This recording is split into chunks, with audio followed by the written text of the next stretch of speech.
আর ওনাদের সাথে link up যেটা হলো যে ওনাদের বাসা থেকেই আমরা এই মালামালগুলো উদ্ধার করেছি ওনাদের কাছ থেকেই, এবং ওনাদের যে মোবাইল উদ্ধার করা হয়েছে, যা কিছু উদ্ধার করছে সব বলতে এই চায়না সফটওয়্যার ব্যবহার করা হচ্ছে।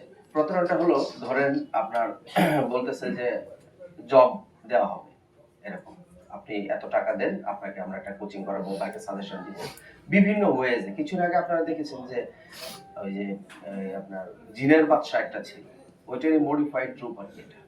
এরকম বিভিন্ন ভাবে যাকে যেভাবে বলে কনভিন্স করা যায় সেভাবে বলে।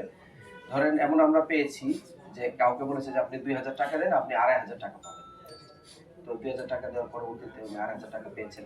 পরে বলছে এবার 5000 দেন, 6500 পাবেন। তো 5000 দিয়েছেন, 6500 পেয়েছেন। পরে বলেছেন 50000 দেন, 60000 পাবেন।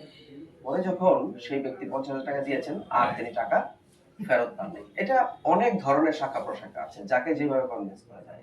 ওই যে এটা বিভিন্ন কেস মানে ভেরি করে আর কি। আমরা অনেক সময় দেখেছি যে টাকা দেওয়ার কিছুক্ষণের মধ্যে লভ্যাংশ পাই, এমন হয়। কেস টু কেস ভেরি করে আর কি, যার কাছ থেকে যেভাবে আদায় করা যায় আর কি, প্রতারণা করা যায়। আচ্ছা, এটা আমরা আপনাদের কাছে বলবো। আমরা জাস্ট অপারেশনের মধ্যেই আছি, এখনো বলেছি আপনাকে। আমরা কয়েকদিন ধরে অপারেশন করতেছি। এটা মামলা, যেগুলোর মামলা আছে এবং যেগুলো মামলা হবে সেগুলো তদন্তকারী কর্মকর্তা তদন্ত করে আলটিমেটলি আমাদের একটা। এটা হলো বসুন্ধরা এবং উত্তরার বাসা থেকে, বিভিন্ন বাসা থেকে।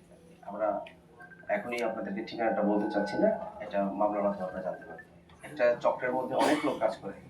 কেউ একজন বিদেশি নাগরিক তো আর ফোনে বাংলায় কথা বলবেন না বা আমাদের কালচার বুঝবেন না, এই জন্য দেশি বিদেশি সবাই মিলেই আসলে এই কাজটা করে। এটা আমরা আশ্চর্য হয়েছি। আমরা এই সিমগুলো একদম মূলে যাব যে কিভাবে সিমগুলো কার মাধ্যমে এসেছে, এতগুলো সিম। এটা আমরা সবই পেয়েছি, একদম তদন্তের মধ্যে সবকিছু স্পষ্ট হয়ে বেরিয়ে আসবে। যেখানে যার কাছে গিয়ে তদন্ত করা দরকার, জিজ্ঞাসা করা দরকার, সবকিছু করা। আমরা আসলে কতগুলা গ্রুপ এই বিষয়ে কাজ করতেছে এটা আমরা এখনো স্পষ্ট না। আমরা কাজ করতেছি, একটা গ্রুপ ধরেছি, আমরা আরো কাজ করব। হয়তো সকলে এটার মধ্যে একটাতেই জড়িত, এটা আমার আপাতত মনে হচ্ছে না। 5 জন বিদেশি, 3 জন দেশি আপাতত। গ্রুপ আসলে কি ব্যক্তি জড়িত, ব্যক্তিকে অ্যারেস্ট করছি, 3 জন বাংলাদেশি আমরা অ্যারেস্ট করছি।